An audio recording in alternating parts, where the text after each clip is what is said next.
एकही बोगस व्यक्ती ओबीसी मध्ये समाविष्ट होणार नाही। कुणबी नोंदी असणाऱ्यांना जात प्रमाणपत्र मिळणार। विरोधकांच्या आरोपांनंतर मुख्यमंत्री देवेंद्र फडणवीस यांचा हा पुनरुच्चार। एका जातीचं राजकारण करणं शोभत नाही, अंतर वाढेल असं भाष्य करणं योग्य नाही। छगन भुजबळ यांच्या वक्तव्यानंतर शरद पवार यांची प्रतिक्रिया।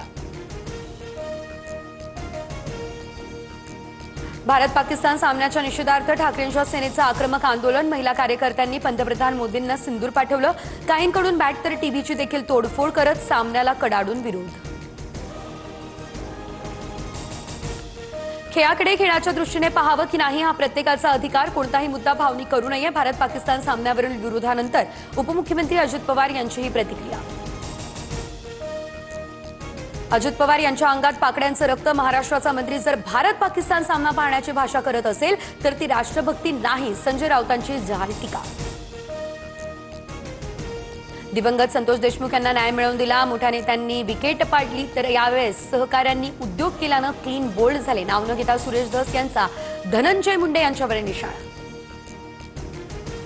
बीडच्या पिंपळनेरमधील गोरक्ष देवडकरांची आत्महत्या। ओबीसी आरक्षण संपत असल्याच्या भावनेतून आत्महत्या। गोरक्ष देवडकरांची मुलगी पोलीस भरतीची तयारी करत होती, नातेवाईकांची ही माहिती। 99व्या भारतीय मराठी साहित्य संमेलनाच्या अध्यक्षपदी ज्येष्ठ साहित्यिक विश्वास पाटील यांची निवड। पुण्यात झालेल्या साहित्य महामंडळाच्या बैठकीमध्ये विश्वास पाटील यांच्या नावावर शिक्कामोर्तब।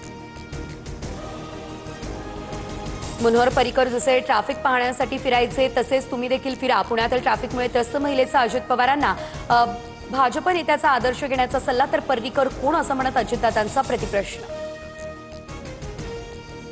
लखनौमध्ये इंडिगोच्या विमानाचा अपघात टळला तर वेग वाढवून देखील विमान उड्डाण करू शकलेलं नाही। कॅप्टनने विमान धावपट्टीवरच थांबवलं आणि मोठी दुर्घटना टळली। खासदार डिंपल यादव यांच्यासह 151 प्रवासी या विमानामध्ये करत होते प्रवास।